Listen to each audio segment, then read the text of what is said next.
Welcome back, everybody. Aaron Smith here with NKY FSBO Guide, helping for sell by owners prepare and help sell their home without the use of an agent if you so choose. And what we do here is we just give advice and offer some thoughts and inspiration on how to get your house sold yourself. And today's topic of discussion is the home inspection.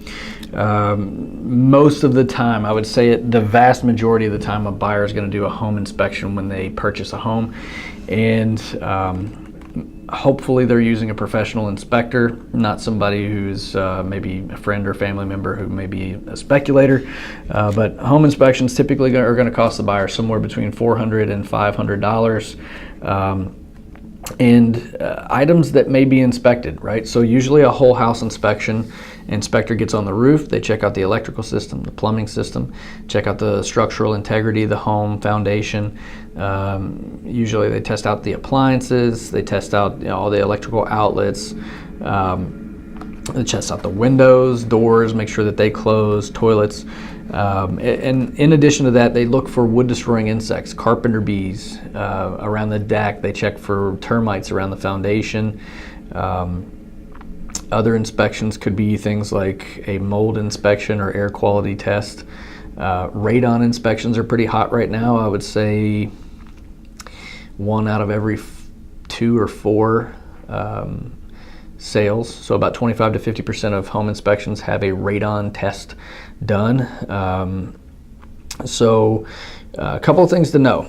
I always recommend, if we think it's a good idea, to go ahead and get the home inspected by a professional inspector before you list the house, and go ahead and fix some things. Fix any leaking plumbing, any electrical things that are maybe a safety concern, or light switches that aren't working, or outlets, any double tap breakers in the electrical panel. These are things that commonly come up in home inspections. Not sure if this doesn't really come up a whole lot unless you're in the home buying process, but double pane windows have a seal that goes around the outside of them. Home inspectors, they look for those seals to be ruptured, and it's mostly a cosmetic thing. Some of it has to do with the efficiency of the house, but mostly cosmetic. So if you have fog in between the panes of your glass on your windows, the inspector could call that out, and that's typically somewhere between $125 and $185 for a standard size window to be fixed. Little things like that. Now, there's things, when I'm representing a buyer, here's the things that I tell them to look for in the home inspection. We're looking for major material defects, right? So we're looking for mechanical things like heating and air, water heater, sump pump, things like that. We're looking for electrical hazards or electrical issues like double tap breakers, GFCI outlets not in place or not working properly that could cause safety concerns down the road. Plumbing issues, we're looking for leaking pipes, we're looking for clogged drains, things like that. We're looking for water intrusion anywhere where water shouldn't be intruding into the house.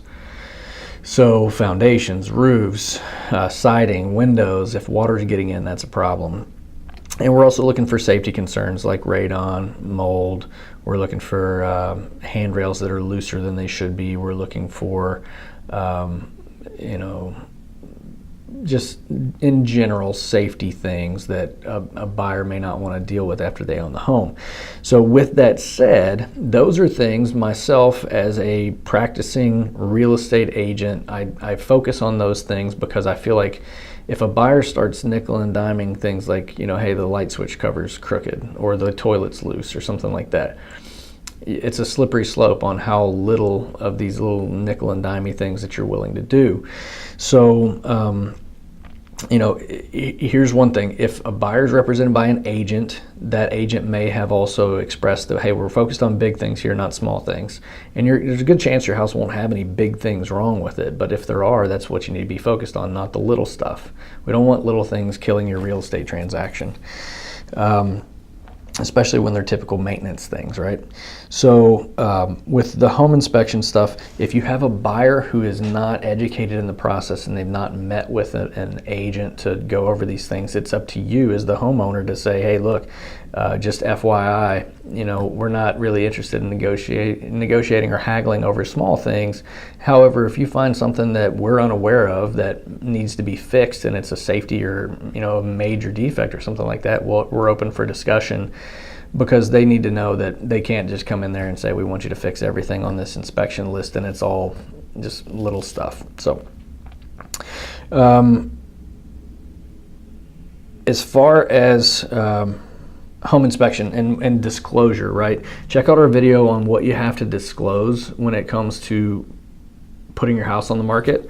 Because if you have had the home inspected before, you got to disclose some facts about it. So check out that video. nkyfsboguide.com. That is going to bring you right back to all the videos that you're seeing right now. Feel free to share it out there, and call me if you have any questions. If you want to have your home pre-inspected, I've got a list of 3 home inspectors that I use quite frequently here in Northern Kentucky, and if you happen to be in Cincinnati area, I've got some home inspectors there as well that can be to your benefit. And call me, text me, email me if you need anything. I'm here to help. Thanks.